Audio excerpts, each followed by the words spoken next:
हैं कि कंपाउंड्स दो किस्म के होते हैं, एक होते हैं आयनिक कंपाउंड और एक होते हैं कोवलेंट कंपाउंड। यानी कि आयनिक कंपाउंड वो है जिसमें दो एटम्स कंबाइन हों और आपस के अंदर इलेक्ट्रॉन का ट्रांसफर करें, तो उन्हें हम आयनिक कंपाउंड कहेंगे। जैसे NaCl है, सोडियम क्लोराइड है, KCl है, पोटाशियम क्लोराइड है। तो आयनिक कंपाउंड में मॉलिक्यूल नहीं होते, इनमें आयन होते हैं पॉजिटिव और नेगेटिव। उनके जो इलेक्ट्रॉन लूज करने वाले पे पॉजिटिव चार्ज आते हैं और गेन करने वाले पर नेगेटिव चार्ज आता है। तो इसलिए इनके आयनिक कंपाउंड के फार्मूले को फार्मूला यूनिट कहा जाता है। इस तरह वो कंपाउंड जिनके अंदर एटम्स कंबाइन हों और वो आपस में इलेक्ट्रॉन की शेयरिंग करें, तो इलेक्ट्रॉन की शेयरिंग के नतीजे में बनने वाले जो कंपाउंड होंगे उन्हें हम जो है वो कोवलेंट कंपाउंड कहते हैं। और कोवलेंट कंपाउंड के अंदर जो है वो मॉलिक्यूल्स होते हैं, इसलिए कोवलेंट कंपाउंड के फार्मूले को हम मॉलिक्यूलर फार्मूला कहते हैं। जैसे HCl, तो ये एक मॉलिक्यूल है हाइड्रोक्लोरिक एसिड का। इस तरह H2O ये एक मॉलिक्यूल है वाटर का, ठीक है जी। तो ये थोड़ा सा डिफरेंस रखेंगे आप कि कंपाउंड दो तरह से आयनिक कंपाउंड भी हैं और कोवलेंट कंपाउंड भी हैं। तो आयनिक कंपाउंड के फार्मूले को फार्मूला यूनिट कहते हैं, जबकि कोवलेंट कंपाउंड के फार्मूले को मॉलिक्यूलर फार्मूला कहा जाता है। इसके बाद देखेंगे कीमियाई जो फार्मूला होता है दो तरह से है, एक होता है एम्पिरिकल फार्मूला और एक होता है जी मॉलिक्यूलर फार्मूला। जिस तरह हमने पीछे पढ़ा था, ये अभी देख लेते हैं। ये न्यूक्लियस सिंगुलर है, इसकी जमा यानी कि प्लूरल को न्यूक्लियाई कहते हैं। इस तरह फार्मूला यानी कि एक फार्मूला या सिंगुलर फार्मूला, अगर ज्यादा हो तो फिर फार्मूले, ठीक है जी। तो इस तरह ये भी जो कीमियाई फार्मूले हैं दो तरह से होंगे, एक एम्पिरिकल फार्मूला, एक होगा मॉलिक्यूलर फार्मूला। तो आज हम वही देखते हैं कि एम्पिरिकल फार्मूला क्या होता है, किसको कहते हैं। Empirical formula, it is the simplest whole number ratio of atoms present in a compound. यानी कि कोई भी कंपाउंड हो तो उसके अंदर एटम की तादाद जो है वो कम से कम हो, मिनिमम हो, सिंपलेस्ट होल नंबर रेशियो हो, यानी कि एटम की तादाद कम से कम हो, तो ऐसे फार्मूले को हम एम्पिरिकल फार्मूला कहते हैं। जैसे सिलिकॉन डाइऑक्साइड जो रेत यानी कि सैंड का फार्मूला हमने पढ़ा हुआ है SiO2 सिलिकॉन डाइऑक्साइड, तो इसको सिंपली सिलिका भी कहते हैं।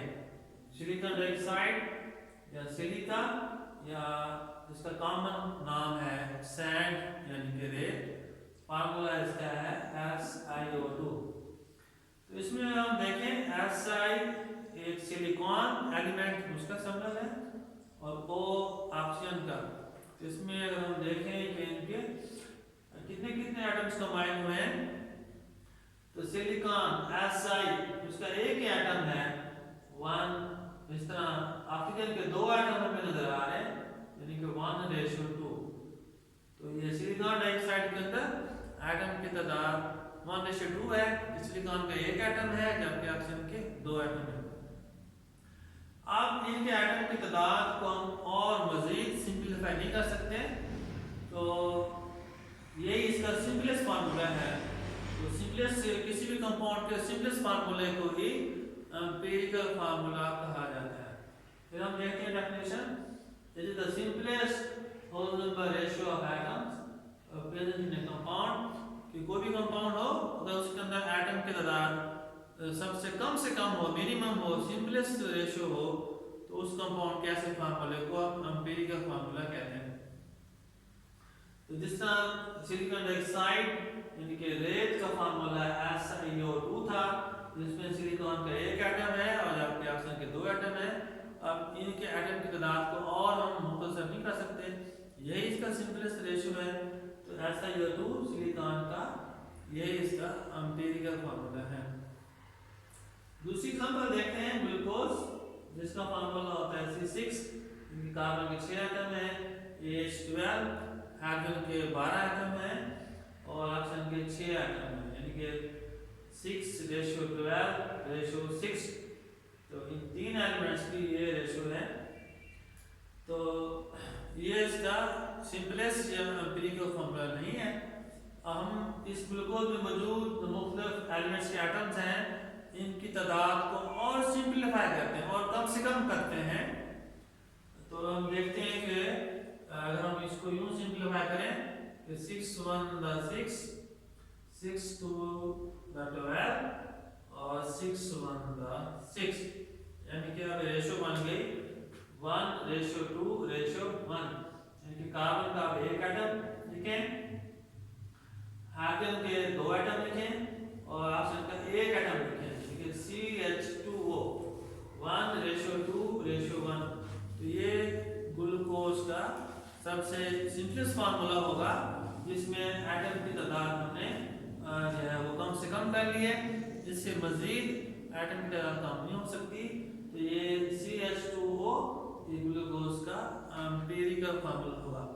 तो किसी भी कंपाउंड का ऐसा फार्मूला जिसमें हम उसके एटम की तादाद को कम से कम कर लें, सिंपलेस्ट होल नंबर रेशियो में ले आए, वो उस कंपाउंड का एम्पिरिकल फार्मूला कहलाता है।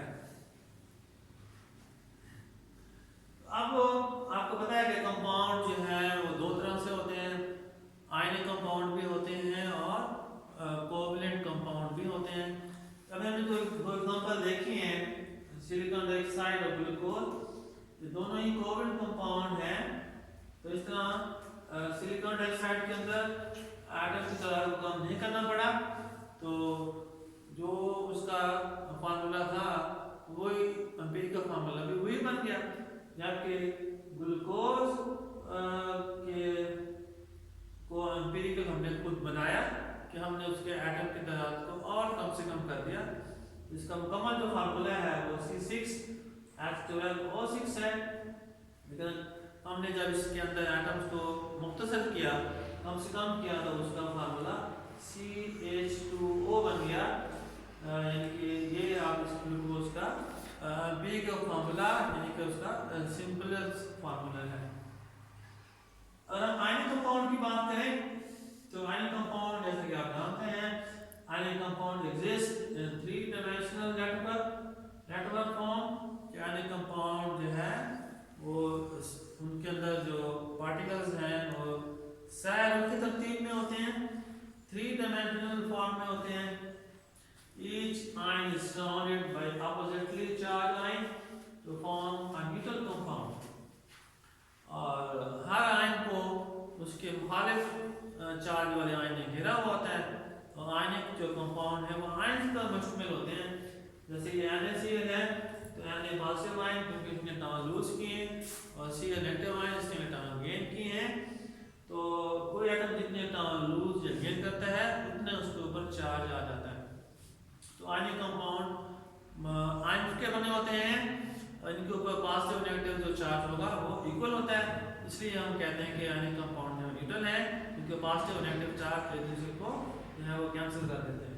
वो NaCl में देखें तो Na में पॉजिटिव 1 चार्ज है, 1 लिखा नहीं जाता लेकिन होता है। इस तरह Cl के ऊपर नेगेटिव 1 चार्ज है, तो इस तरह ये पॉजिटिव 1 और नेगेटिव 1 से कैंसिल हो गया, और वो कंपाउंड एज होल जो है न्यूट्रल, यानी कि वो कंपाउंड जिसके ऊपर कोई चार्ज ना हो उसको न्यूट्रल कंपाउंड कहते हैं। तो आयन कंपाउंड के अंदर जो है हर आयन को उसके मुखालिफ चार्ज ने घेरा हुआ होता है, और वो चार्ज उनके बराबर होता है, इसलिए कंपाउंड न्यूट्रल बन जाता है। आयनिक compound is represented by formula unit. ये भी हमने जान चुके हैं कि आयनिक कंपाउंड के फार्मूले को फार्मूला यूनिट कहते हैं, और जबकि कोवलेंट कंपाउंड के फार्मूले को मॉलिक्यूलर फार्मूला कहते हैं। Ionic compound have only a bigger formula. तो आयनिक कंपाउंड के फार्मूले को के अंदर मौजूद जो एटम्स हैं वो हमें मुख्तसर करने की जरूरत पेश नहीं आती। आयनिक कंपाउंड ऑलरेडी जो है वो एम्पिरिकल फॉर्म में ही होते हैं। जैसे NaCl है तो इसमें सोडियम का एक एटम है, क्लोरीन का एक एटम है, तो तो इसको मजीद हम सिंप्लीफाई नहीं कर सकते, तो NaCl ही इसका एम्पिरिकल फार्मूला है। इस तरह KBr पोटेशियम ब्रोमाइड है, तो इसके अंदर भी याद देखें पोटेशियम का एक एटम है, ब्रोमीन का भी एक एटम है, तो ये मजीद सिंप्लीफाई नहीं हो सकते, तो ये भी इसका एम्पिरिकल फार्मूला इसका यही है। इस तरह CaCl2 कैल्शियम क्लोराइड, इसमें कैल्शियम का एक एटम है जबकि क्लोरीन के दो एटम हैं, इनके 1:2 के अंदर हैं। तो CaCl2 ये जो कैल्शियम क्लोराइड है यही इसका एम्पिरिकल फार्मूला है, इसको और मजीद मुख्तसर नहीं किया जा सकता। तो यहाँ से बात समझ आ गई कि आयनिक कंपाउंड के जो फार्मूला होंगे वो ऑलरेडी यानी कि एम्पिरिकल फार्मूला ही होते हैं, उनके अंदर एटम को हमें मजीद कम करने की जरूरत पेश नहीं आती। और एटम हमें कहाँ कम करने पड़ते हैं, वो हमें करने पड़ते हैं कोवलेंट कंपाउंड के अंदर।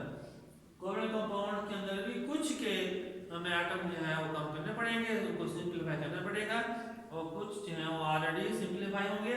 जैसे कि हमने इस एग्जांपल में देखा कि सिलिकॉन डाइऑक्साइड जो है वो सिंप्लीफाई फॉर्म में है, SiO2 यही इसका माइक्रो फार्मूला भी यही है और एम्पिरिकल फार्मूला भी यही है। जबकि ग्लूकोज के अंदर हमने उसके एटम की तादाद को हमने सिंप्लीफाई किया, तो इस तरह इसका एक्चुअल फार्मूला ये है C6H12O6, जबकि इसका एम्पिरिकल फार्मूला CH2O है।